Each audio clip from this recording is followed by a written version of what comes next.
କହିଲ ଆମ ବର୍ଷରେ କେତୋଟି ଋତୁ ଅଛି? 6ଟି ଋତୁ ଅଛି। କଣ କଣ କହିଲ? ଗ୍ରୀଷ୍ମ ଋତୁ, ବର୍ଷା ଋତୁ, ଶରତ ଋତୁ, ହେମନ୍ତ ଋତୁ, ଶୀତ ଋତୁ ଆଉ ବସନ୍ତ ଋତୁ। କେତୋଟି ଋତୁ? 6ଟି ଋତୁ ନା। ଆଚ୍ଛା ପିଲାମାନେ କହିଲ କେଉଁ ଋତୁରେ ସବୁଠାରୁ ଅଧିକ ଟାଣ ଖରା ହୁଏ? କୋଉ ଋତୁରେ ସବୁଠାରୁ ଅଧିକ ଟାଣ ଖରା ହୁଏ?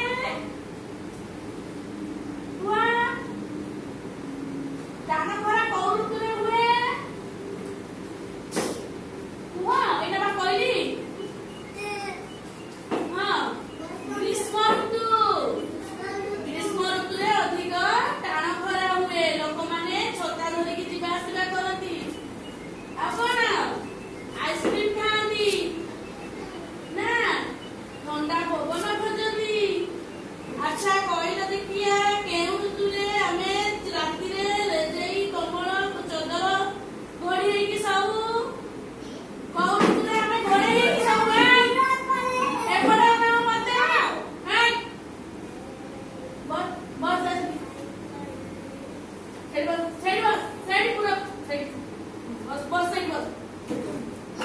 ଆଚ୍ଛା ପିଲାମାନେ ଆମେ କୋଉ ଋତୁରେ ଘୋଡେଇ ହେଇକି ଶୋଉ?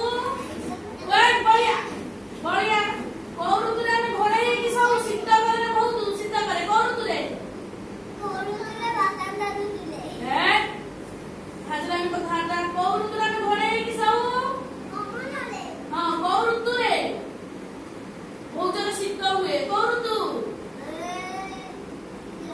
ଶୀତ ଋତୁ। ଭଲ ସାରିଦେଲା।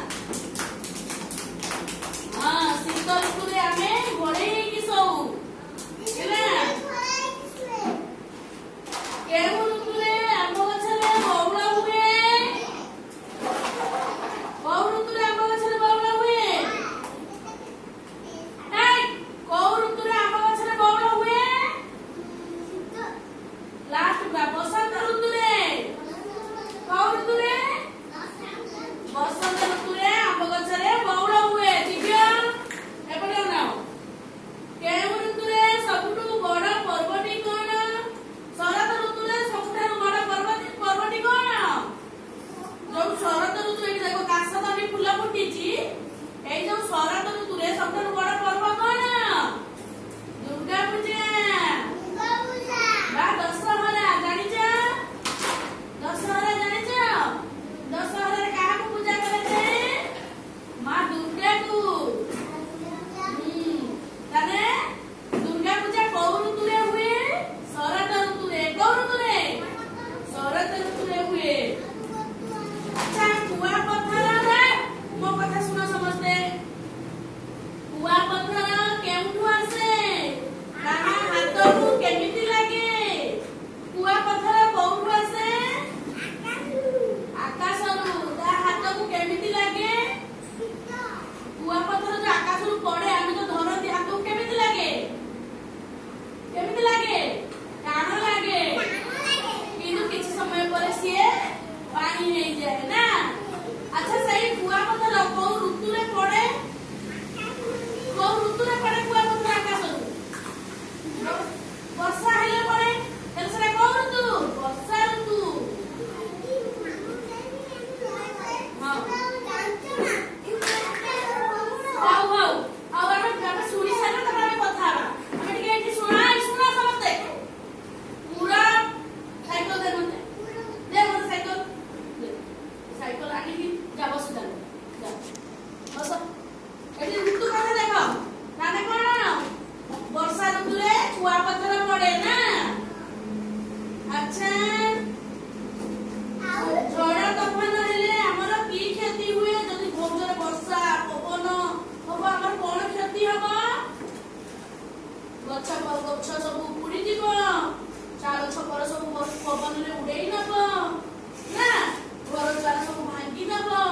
ଆମର କ୍ଷତି ହୁଏନି ପବନ ଜୋରେ ହେଲେ? ନା।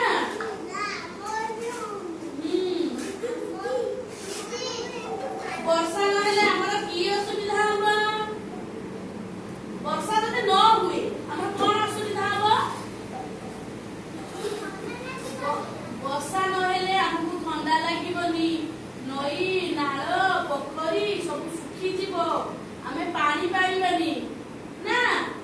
ଆଉ ପାଣି ନ ପାଇଲେ ପାଣି ନ ପିଇଲେ ବଞ୍ଚି ପାରିବେ କି ନା।